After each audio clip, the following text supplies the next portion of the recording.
Sebuah bangunan yang tak berpenghuni biasanya memang bisa terkenal dengan kisah yang menyeramkan.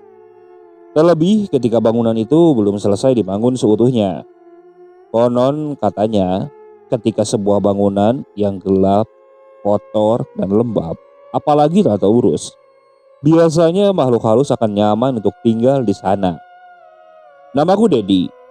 Kisah ini terjadi ketika aku menjadi salah satu mahasiswa jurusan perfilman di salah satu universitas. Saat itu, aku dan 8 temanku memiliki tugas akhir yang mengharuskan kita membuat sebuah film pendek. Saat itu kita mulai berdiskusi, genre apa yang akan kita ambil dan lokasinya akan di mana. Mengingat di tahun itu, ada sebuah genre yang sedang viral-viralnya, yaitu genre horor.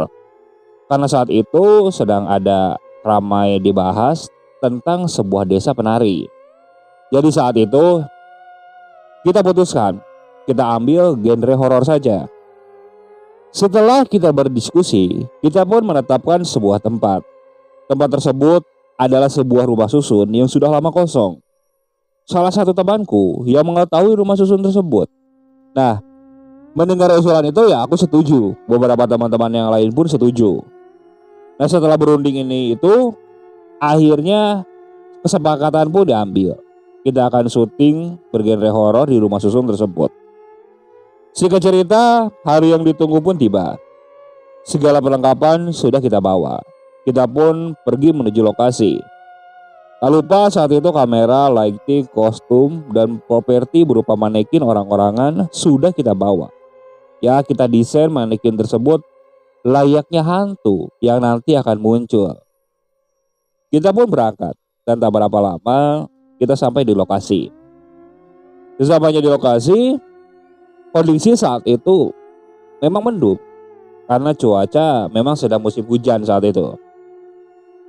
Sebelum syuting, kita meminta izin dulu kepada PRT setempat karena kita memang akan menggunakan beberapa lokasi di sana. Sampai di rumah PRT, kita langsung mengutarakan maksud kedatangan kita.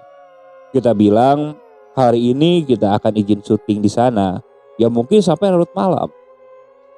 Pak RT di sana mengizinkan, tapi di akhir kalimatnya dia bilang, kalau bisa jangan sampai larut malam.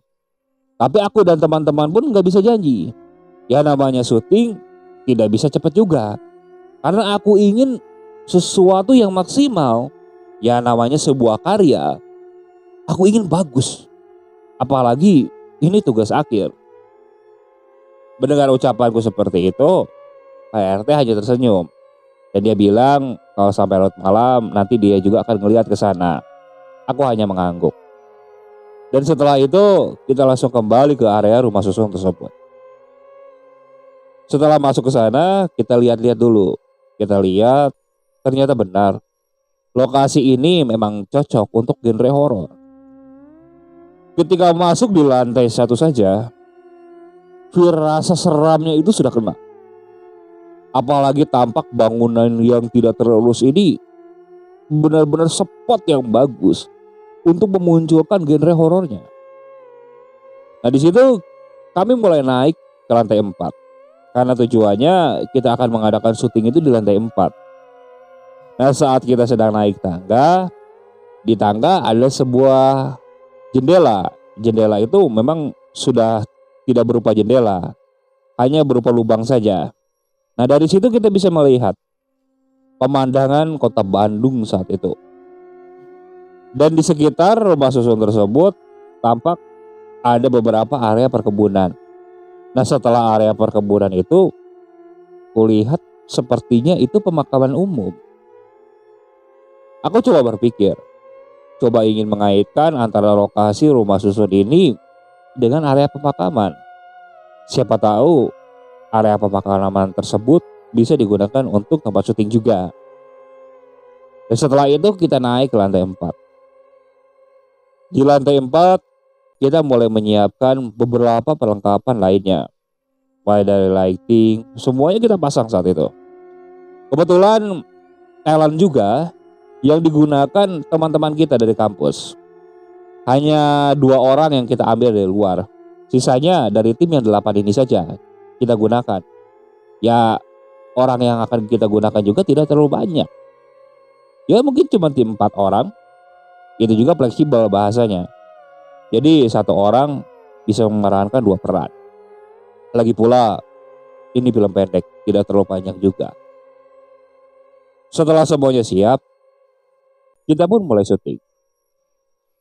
Ketika akan mulai, sempat ada sebuah kendala saat itu. Lighting yang kita pasang, yang kita sudah siapkan, saat dinyalakan, tiba-tiba dia mengeluarkan asap. Saat itu aku berpikir, mungkin ada konslet dari kabel. Cepat-cepatlah dicabut. Karena posisi tidak terlalu gelap juga, ditambah lagi kita tidak terlalu butuh lighting untuk film horor pikirku. Karena feelnya mungkin lebih dapat dengan suasana agak gelap. Jadi saat itu ya sudahlah, lighting kita simpan. Kita gunakan lampu seadanya saja. Kita lanjut untuk syuting. Nah, syuting pun dimulai. Beberapa adegan sudah kita ambil dan beberapa lokasi. Nah, lokasi yang akan kita ambil juga di lorong, di kamar, dan termasuk di dekat kamar mandi. Kita shoot. Kebetulan talent yang kita ambil memang dia sangat menjiwai. Jadi mudah lah, tidak banyak kesalahan. Di tengah-tengah adegan syuting tersebut, nah saat adegan di dekat WC, di situ aku merasa saat si pemain ini lari keluar dari WC, aku merasa ada hembusan angin. Padahal di ruangan tersebut posisi jendelanya itu kecil, itu hanya ada di atas. Ya hampir mirip bukan jendela ya, hampir seperti lubang angin. Tapi hembusan angin ini seakan kencang dan terasa benar-benar menusuk ulang. Saat itu aku tidak merasa janggal. Namun saat si pemeran ini lari, entah kenapa, aku seperti melihat ada sekelebat bayangan yang keluar dari area WC dan menembus ke tembok. Itu sangat cepat, benar-benar cepat. Aku sempat diam saat itu, saat memperhatikan layar monitor. Dan tak berapa lama disusul oleh manekin kan.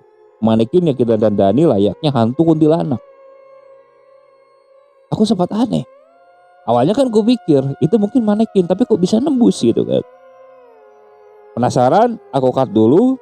Aku coba ulang di monitor. Nah di situ sosok tadi putih yang nembus ke tembok itu ternyata hilang. Jadi aku pikir mungkin itu hanya halusinasiku saja. Mungkin aku terlalu menghayati tentang film ini. Sudahlah gitu kan. Hingga akhirnya lokasi pun pindah. Lokasi pindah di sebuah kamar. Kamar tersebut adalah kamar nomor 4 di lantai 4. Ya kita buat adegan bahwa di kamar tersebut kesannya angker. Pernah terjadi suatu pembunuhan. Begitu alur ceritanya. Saat adegan di sana, kita buat properti layaknya sebuah ranjang saat itu. Nah si pemeran tersebut dia sedang tiduran, dan posisinya nanti si kuntilanak ini akan muncul dari tempat gelap. Namun saat akan muncul, akan disertai dulu dengan suara tawa. Saat adegan si kuntilanak ini akan muncul, suara tawa kuntilanak yang kita siapkan di ponsel, saat itu tiba-tiba terdengar duluan. Bahkan bukan dari ruangan, melainkan dari arah lorong. Kita yang sedang syuting saat itu langsung kan diam. Aku menoleh ke temanku yang saat itu bertugas untuk menyalakan suara kuntilanak itu. "Oh kamu nyalakan?" Ucapku seperti itu yang agak kesal saat itu. Dia bilang, bahkan dia memperlihatkan, "Belum aku nyalakan sama sekali." Tapi semua yang ada di sana mendengar suara kuntilanak itu. Hingga salah satu temanku tiba-tiba Dia nyeletuk. "Dad, jangan-jangan kuntilanak beneran itu.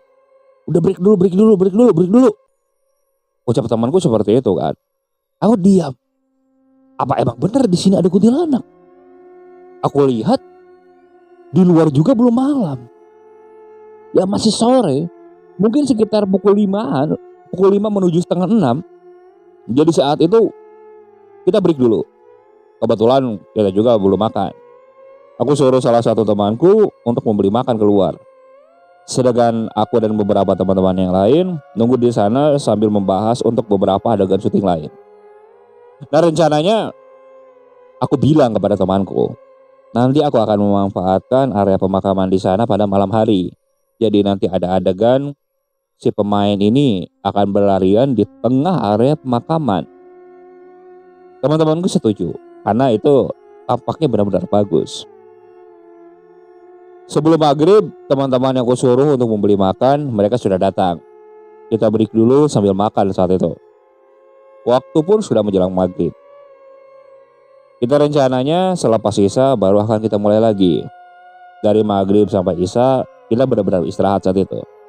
Beberapa teman-temanku juga ada yang tiduran sebentar.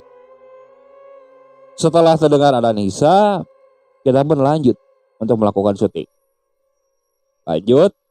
Nah, saat kita akan lanjut, kali ini entah kenapa perasaanku berkata ada sesuatu yang tidak beres.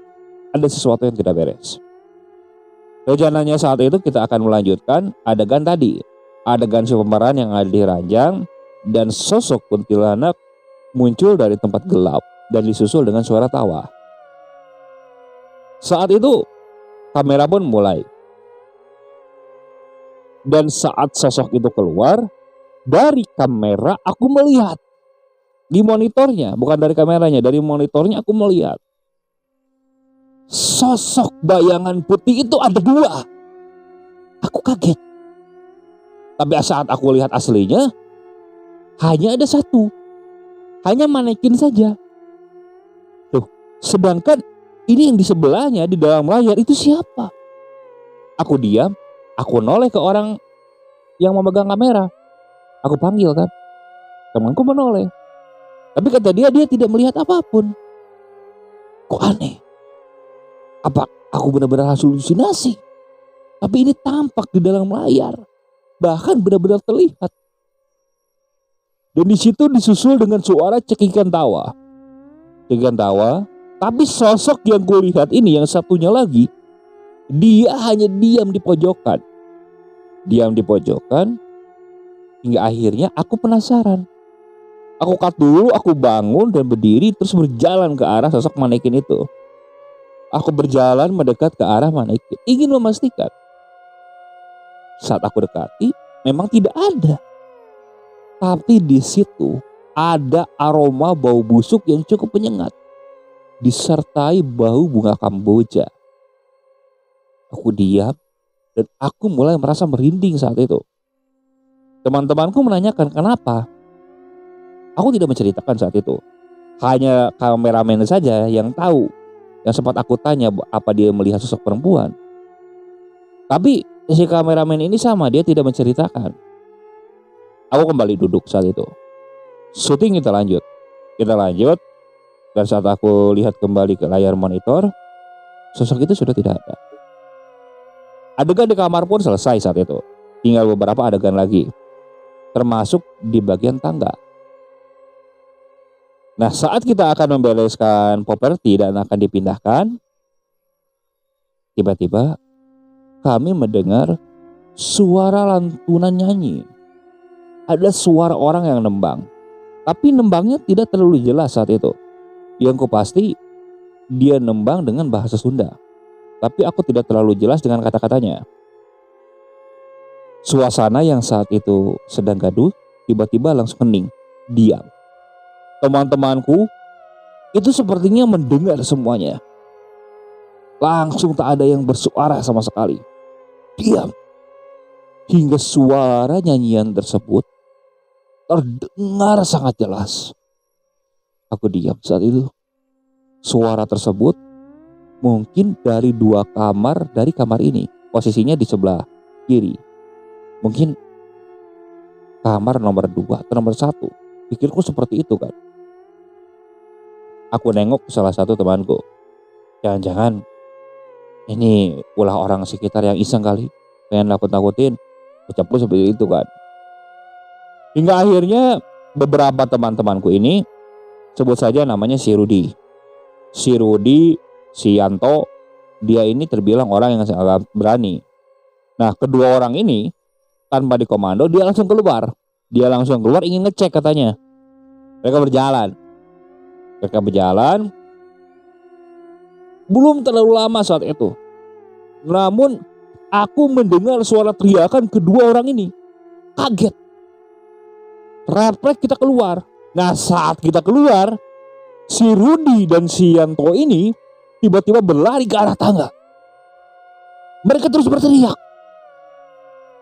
Kita yang saat itu masih terdiam bingung. Kenapa mereka berlari kan? Teman-teman yang lain mulai panik saat itu. Sedangkan jalan keluar satu-satunya yang dilewati oleh si Yanto dan si Rudi ini di dekat kamar tersebut.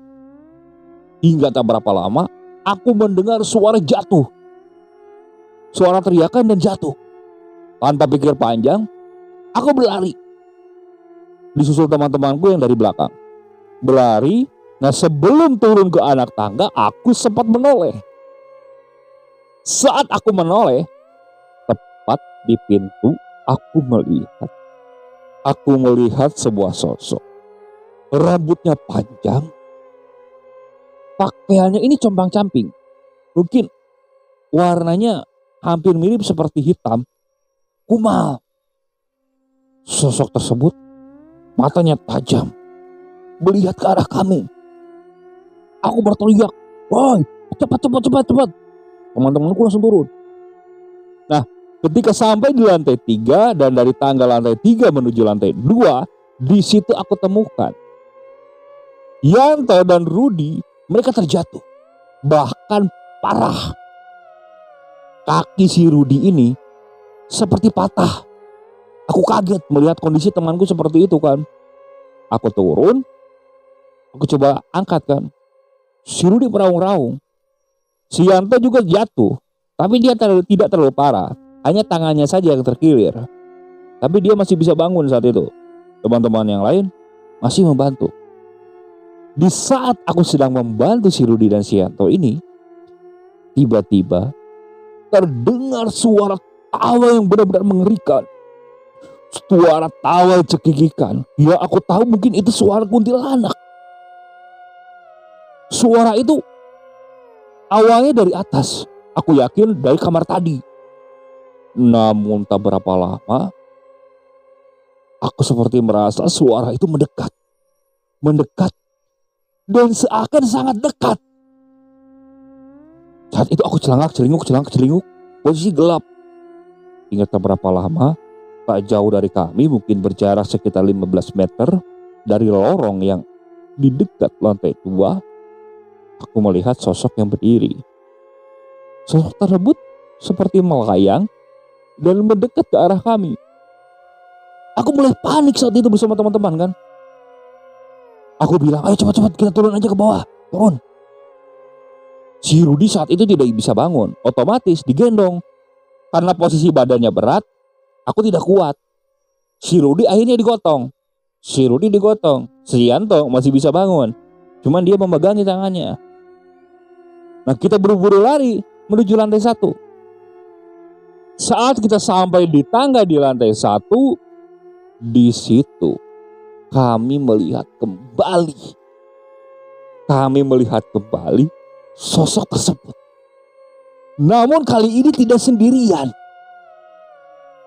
Tepat di lantai 1 itu, kulihat banyak sekali sosok yang ada di sana. Kita langsung terdiam. Sosok yang rambut panjang dengan pakaian kumal, matanya melotot. Dia berdiri di dekat pintu keluar. Sedangkan di kanan kirinya ini banyak sekali makhluk yang menyeramkan. Yang aku ingat hanya beberapa bentuk saja. yang tidak mempunyai kepala, yang wajahnya rusak, yang rahangnya tidak ada, yang tidak mempunyai mata. Wah, pokoknya benar-benar mengerikan. Sosok tersebut diam, hanya menatap kami, namun tatapannya ini seakan mengisyaratkan bahwa mereka seperti menemukan sesuatu buat mainan mereka. Aku panik saat itu. Aku dan teman-temanku hanya bisa terdiam. Sedangkan jalan satu-satunya keluar dihadang oleh mereka. Entah kenapa saat itu aku dan teman-temanku tak ada yang berpikir untuk membaca doa. Entah kenapa. Mungkin saat itu aku dan teman-temanku memang sangat jauh dari ajaran agama. Kami malah memutuskan untuk naik lagi. Kami naik lagi ke lantai 2. Di situ terdengar suara tawa. Suara tawa riuh yang menertawakan kami. Seakan mereka berhasil menakut-nakuti. Aku bingung bersama teman-temanku harus berbuat apa. Sedangkan si Rudi saat itu dia sudah meraung-raung menahan sakit di kakinya. Sampai di lantai 2, situasinya benar-benar sepi. Aku pikir kita akan tunggu dulu saja di sana. Aku coba raih ponsel yang ada di sakuku. Aku ingat kalau tadi saat di rumah Pak RT aku sempat meminta nomornya kan. Di situ aku hendak hubungi. Namun saat aku telepon ternyata nomornya tidak aktif. Nah, di situ aku mulai panik lagi kan. Kemana kita harus minta tolong? Sedangkan posisi rumah susun tersebut dengan rumah penduduk itu jaraknya lumayan jauh.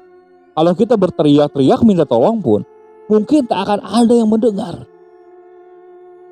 Hingga tak berapa lama aku mulai mencium aroma bau bangkai. Aroma bau bangkai yang benar-benar menyengat saat itu. Aku mulai merasa kalau sosok itu mungkin muncul. Aku nengok ke kanan dan kiri. Hingga tak berapa lama aku lihat di kamar di lantai 2 ini, di jendela yang di dekat pintunya, seakan ada sosok yang nongol dan memperlihatkan wajahnya. Entah kenapa saat itu walaupun gelap, aku nampak sosok-sosok itu bisa terlihat. Ya walaupun tidak terlalu jelas, tapi aku yakin itu sosok-sosok yang sangat menyeramkan. Aku langsung berteriak saat itu. Teman-temanku yang seakan menyadari, mereka langsung terdiam. Hingga tak berapa lama, salah satu temanku yang bernama Rini, tiba-tiba dia berteriak. Kita yang dalam kondisi ketakutan karena melihat sosok-sosok yang ada di jendela lantai 2 itu, langsung kaget. Posisi si Rini ini berada di tengah-tengah kami. Aku nengok ke arah si Rini. Namun tak berapa lama, si Rini melotot ke arahku. Dia ngomong dengan bahasa Sunda. Sia, geus wani-wani ngaganggu tempat aing. Sia teu izin ka aing. Kalau dalam bahasa Indonesianya, aku telah mengganggu mereka dan aku tidak izin kepada mereka. Aku bingung karena suara si Rini ini berubah. Aku yakin si Rini ini mungkin kesurupan. Teman-teman yang lain langsung memegangi tangan si Rini. Namun si Rini hanya tersenyum-senyum dengan menggerakkan tangannya. Dia terus menunjuk ke arahku. Terus saja menunjuk. Dia marah-marahiku dengan bahasa Sunda saat itu. Aku takut. Aku takut saat itu. Hingga tak berapa lama, aku mendengar suara riuh dari bawah. Aku mendengar suara riuh dan suara langkah. Terdengar tampak seperti ada suara obrolan disusul dengan cahaya lampu senter. Di situ tanpa pikir panjang aku berteriak. Tolong, tolong, tolong. Tak berapa lama suara riuh itu dan suara langkah kaki berlarian ke arah lantai 2. Dan benar saja, ternyata itu adalah Pak RT dan beberapa warga. Karena saat kita izin, Pak RT sudah janji kalau sampai larut malam dia akan datang ke sana. Melihat kami yang sedang gaduh seperti itu, mereka langsung menghampiri. Terlihat si Rini yang masih marah menunjuk-nunjuk ke arahku. Tanpa diceritakan, sepertinya Pak RT paham bahwa kami sedang diganggu. Tanpa pikir panjang, Pak RT langsung bilang seperti ini, bawa saja dulu keluar semuanya. Alat-alat kalian bawa sekarang, jangan tinggalin di dalam, nanti dibantu oleh warga. Teman-teman kalian sama warga ini ke bawah dulu, yang lain bantu bawa alat-alat. Saat itu aku menemani untuk membawa alat-alat, sedangkan beberapa teman-teman yang lain membawa si Rini ke bawah. Karena merasa ditemani warga, aku tidak terlalu takut kan. Nah, posisi lighting semua dibereskan. Dan kita pun berjalan untuk turun.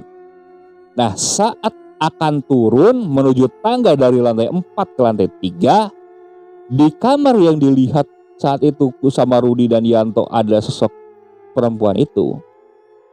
Entah kenapa aku ingin menoleh kembali saat turun. Karena saat itu kan banyak warga, pikirku. Saat aku menoleh, aku melihat sosok itu masih ada di sana. Namun kali ini dia lebih menyeramkan saat itu. Tanpa berteriak, aku hendak berlari. Dan saat itu aku merasa kaki kiriku ini seperti ada yang menarik. Sontak aku langsung terjatuh. Parahnya saat itu, saat aku terjatuh, kepalaku langsung membentuk lantai. Aku benar-benar kesakitan saat itu. Aku pegang keningku sepertinya berdarah. Kepalaku langsung benar-benar pusing. Warga yang di sana melihat dan beberapa teman-temanku langsung membangunkanku. Tanpa bertanya mereka langsung turun ke bawah. Di bawah tampak si Rini ini sudah tidak kesurupan lagi. Namun aku rasa kepalaku pusing saat itu. Pergelangan kaki kiriku juga sakit. Benar-benar sakit. Pak RT yang melihatku seperti itu bertanya kan. Nah, salah satu temanku bilang bahwa aku terpeleset di tangga dan jatuh.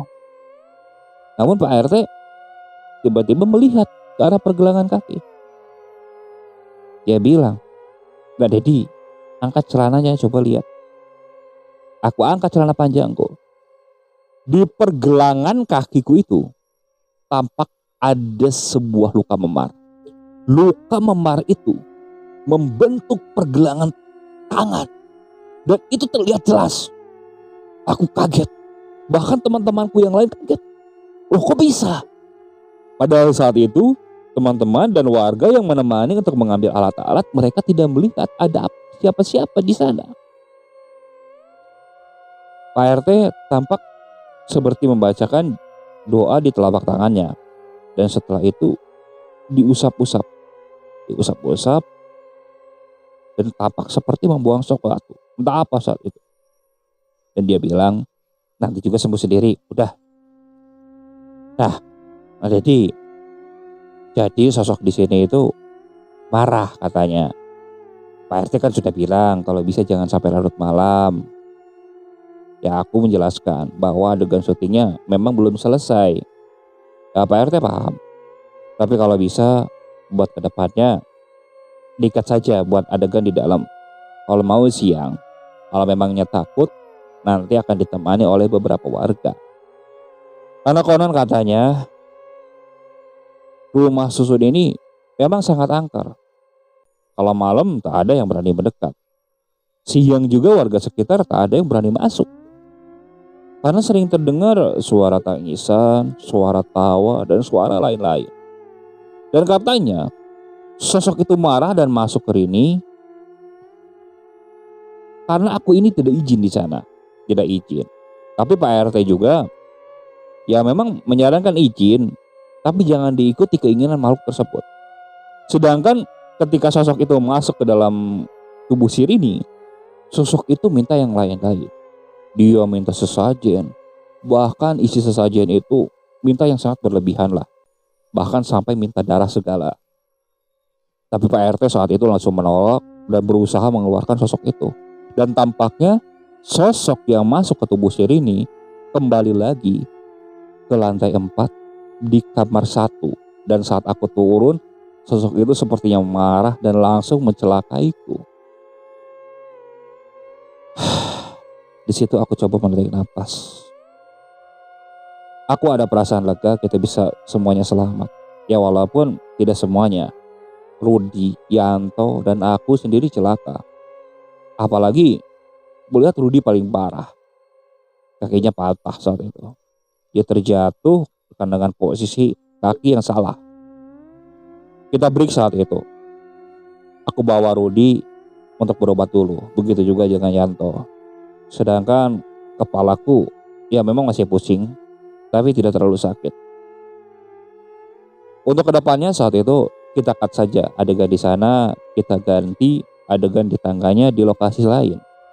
Karena dengan kesepakatan teman-teman saat itu, ya aku juga takut harus mengulang kembali ke rumah susun itu. Itu menjadi sebuah pelajaran bagi kedepannya ketika aku akan menggarap sebuah film. Ketika kita datang ke suatu tempat yang mungkin tempat itu angker, mau tidak mau kita harus izin dulu. Tapi bukan berarti kita harus mengikuti keinginan makhluk di sana. Karena ketika kita mengikuti keinginan mereka, mereka malah akan semakin menjadi. Oke, sekian untuk cerita kali ini. Saya mohon maaf apabila masih banyak kekurangan dalam membuat ceritanya. Kritik dan sarannya silakan kalian bisa cantumkan di kolom komentar. Tak lupa saya juga ucapkan terima kasih kepada para penonton yang sudah terus mensupport channel Keramat Horor ini, termasuk narasumber yang sudah membagikan kisahnya. Saya ucapkan terima kasih dan semoga kalian selalu diberikan kesehatan, dilancarkan rezekinya dan dijauhkan dari musibah. Terus ikuti cerita yang dibawakan oleh channel Keramat Horor ini. Assalamualaikum warahmatullahi wabarakatuh.